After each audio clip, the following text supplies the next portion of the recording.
hari ini kita ketemu lagi di kelas Basis Data 1. Hari ini kita akan belajar tentang normalisasi. Tapi normalisasi ini kita akan bagi dalam 2 sesi. Yang hari ini itu hanya sesi yang pertama, nanti akan dilanjutkan di pertemuan yang berikutnya.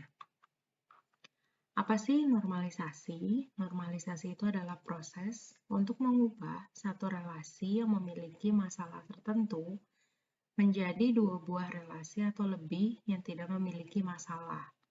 Nah, masalah itu kita bisa sebut juga sebagai anomali. Nah, normalisasi ini digunakan untuk menciptakan struktur tabel dalam basis data yang baik, gitu ya. Nah, jadi buat teman-teman yang belum terbiasa dalam membuat struktur tabel basis data yang baik atau IRD yang baik, itu bisa memanfaatkan normalisasi. Tapi biasanya kalau teman-teman sudah terbiasa, teman-teman itu bisa langsung tidak perlu melakukan normalisasi lagi.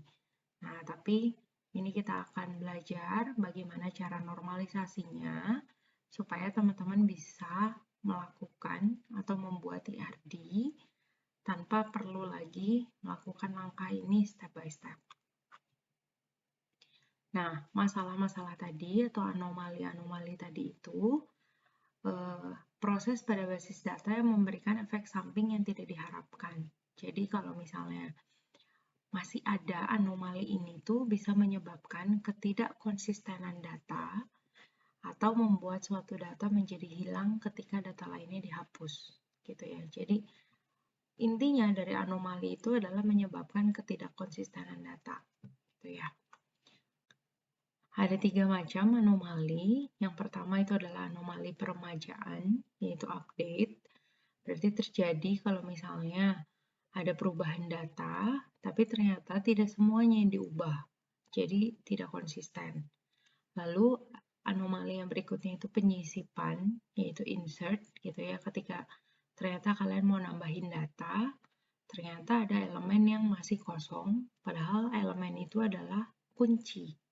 Ya, jadi tidak konsisten juga. Atau yang terakhir itu adalah anomali penghapusan. Berarti kalau misalnya teman-teman menghapus satu data, ternyata data itu tuh digunakan gitu ya sama yang lain. Jadi menyebabkan datanya hilang. Atau apa yang kalian hapus itu menyebabkan tidak ada jejak sama sekali tentang data itu gitu ya. Jadinya tidak konsisten juga. Nah, contoh anomali peremajaan. Misalnya, Citra itu pindah dari Bandung ke Bogor. Nah, ternyata, tapi teman-teman itu lupa ngupdate ke semua Citra. Ternyata yang diupdate itu hanya data yang pertama. Jadi nanti dampaknya Citra itu adalah memiliki dua data kota yang berbeda. Satu Bogor nantinya dan satu Bandung. Ya, jadinya tidak konsisten. Ini anomali peremajaan.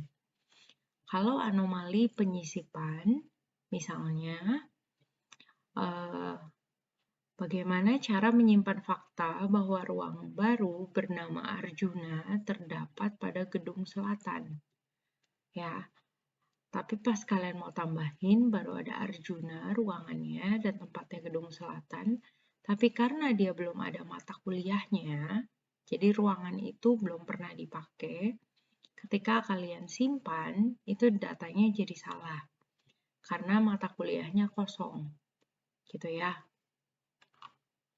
Nah, ini yang penyisipan.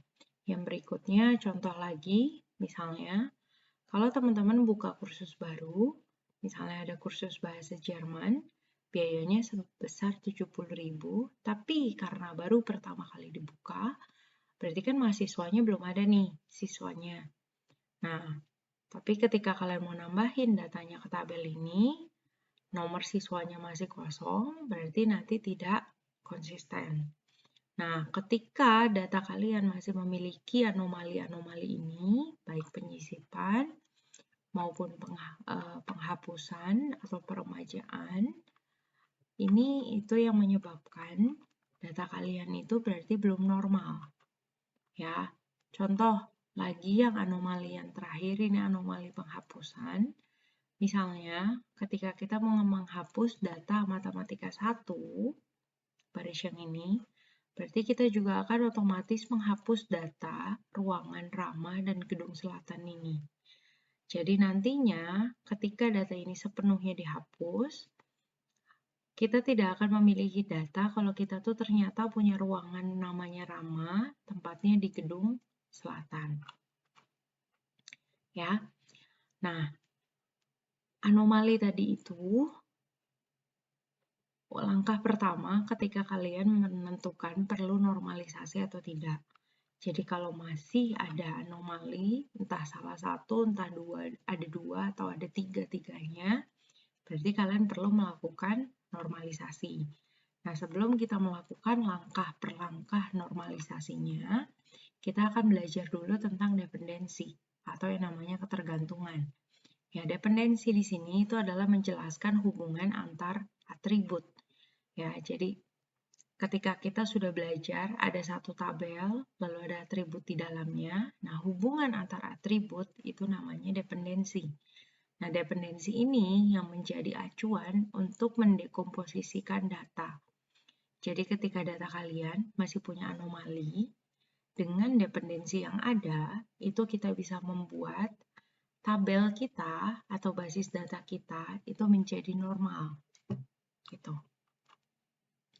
Nah, dependensinya itu sendiri ada 4. Yang pertama dependensi fungsional, lalu ada fungsional sepenuhnya, ada dependensi total, dan ada dependensi transitif. Yang fungsional dulu. Lambangnya itu dengan panah seperti ini. Kalau misalnya ada X panah Y, berarti artinya X secara fungsional itu menentukan Y. Dan artinya setiap nilai Y berhubungan dengan sebuah nilai X. Gitu ya. Jadi nilai X ini yang akan menentukan nilai Y-nya apa. Ya, nanti kita akan lihat contohnya di yang slide berikutnya. Kalau independensi fungsional sepenuhnya, itu istilahnya Y mempunyai dependensi fungsional terhadap X dan Y tidak memiliki dependensi terhadap bagian dari X. Ya, jadi tidak sepenuhnya, tidak semuanya. Nanti kita akan lihat contohnya. Tidak bolak-balik gitu ya. Nah, kalau dependensi total itu dia bolak-balik. Berarti kalau Y memiliki dependensi fungsional terhadap X, dan X mempunyai dependensi fungsional terhadap Y, ini namanya dependensi total. Nanti gambarnya itu adalah panah, tapi panahnya kedua sisi. Ya, lalu ada yang namanya transitif, yang terakhir, transitif itu nyambung. Jadi kalau Y memiliki dependensi fungsional terhadap X, dan Z memiliki dependensi fungsional terhadap Y, jadi kita bisa bilang kalau Z itu mempunyai dependensi transitif terhadap X. Ya, jadi dari X panah Y, lalu dari Y panah Z. Gitu. Kita akan masuk ke contohnya supaya lebih terlihat. Nah, contohnya seperti ini. NRP itu akan menentukan namanya siapa. Gitu ya, dengan kalian tahu NRP, kalian bisa tahu nama orangnya itu siapa. Nah, kita bisa bilang NRP itu sebagai X dan nama itu sebagai Y, dan ini panahnya, berarti artinya X itu akan menentukan nilai Y. Ya, jadi kita bisa bilang X itu adalah penentu atau determinan, sedangkan Y itu adalah dependent, sesuatu yang bergantung dengan yang lain. Gitu ya. Jadi ini adalah determinannya, penentunya, ini yang tergantungnya. Nah, fungsional dependensi itu seperti yang tadi, gitu ya. Jadi kayak misalnya dengan ini kita tahu NIM-nya, kita bisa tahu nama mahasiswanya. Dengan kita tahu mata kuliah dan NIM-nya, kita bisa juga menentukan nilainya. Ya, ini juga sama dengan kita tahu pembelinya, kita bisa tahu kuotanya. Dengan kita tahu pembeli dan barangnya, itu kita bisa menentukan jumlahnya. Nah, dependensi fungsional sepenuhnya,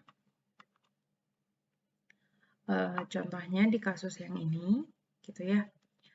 Misalnya kita punya tabel mahasiswa, ada atribut NRP, ada atribut nama mata kuliah, dan ada atribut nilai. Nah, NRP dengan nama mata kuliah itu menentukan nilai. Lalu kalau NRP-nya doang itu juga bisa menentukan nilai. Nah, ini berarti namanya fungsional dependensi sepenuhnya gitu ya. Jadi ini bagian itu juga bisa menentukan gitu ya. Jadi kalau contoh yang lain ini juga sama. Jadi dibilang nomor fax itu mempunyai dependensi fungsional sepenuhnya terhadap kode pelanggan. Ya, untuk kota itu tidak, karena kalau kota doang, kita tidak bisa menentukan nomor fax-nya. Nah, kalau dependensi total, dengan kasus yang seperti ini, kita bisa asumsikan kode supplier dan nama supplier itu adalah dependensi total. Asumsinya apa? Asumsinya namanya itu tidak boleh sama. Jadi dengan kita tahu kodenya, kita bisa tahu namanya, dan dengan kita tahu namanya, kita juga bisa tahu kodenya. Contoh lainnya, misalnya seperti ini. Nah, kalau ini mungkin banget untuk dilakukan.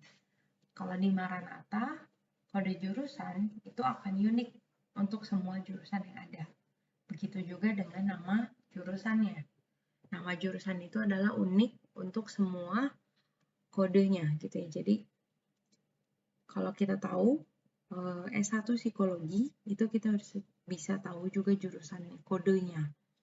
Atau misalnya kita tahu kodenya 10, kita bisa tahu jurusannya apa gitu ya. Jadi ini namanya dependensi total.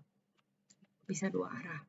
Nah, dependensi transitif ini yang bertingkat gitu ya. Jadi misalnya kuliah itu menentukan ruangan. Lalu ternyata ruangan itu menentukan tempat, maka kita bisa bilang kuliah dan tempat ini itu memiliki dependensi transitif. Ya, jadi teman-teman lihat ya, dari kuliah ke ruang, dari ruang ke tempat. Jadi kita bisa bilang kuliah dan tempat itu dependensi transitif. Contoh lain, NRP bisa menentukan nama, lalu asumsinya nama itu juga bisa menentukan nomor handphone. Maka kita bisa bilang NRP dan nomor handphone itu adalah dependensi transitif.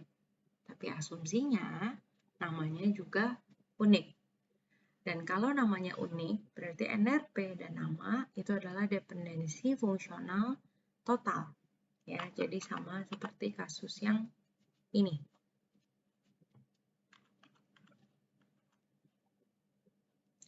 Nah, nantinya diagram dependensi fungsional itu kita akan menggunakan ini untuk menunjukkan hubungan antara atribut dan dependensi fungsional ini yang nanti akan membantu kita dalam melakukan proses normalisasi.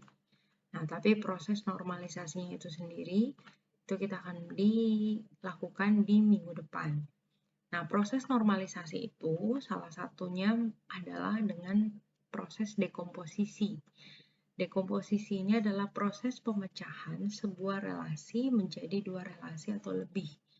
Jadi dari satu data, contohnya yang ini, ya data ini itu masih tidak normal, gitu ya, masih belum normal. Kenapa? Karena masih ada anomali. Anomalinya apa? Contohnya, kalau saya mau edit nama program studinya bukan ekonomi, tapi saya mau ganti dengan ekonomi manajemen. Tapi yang saya update itu hanya data yang pertama. Ya, jadinya tidak konsisten untuk data yang kedua.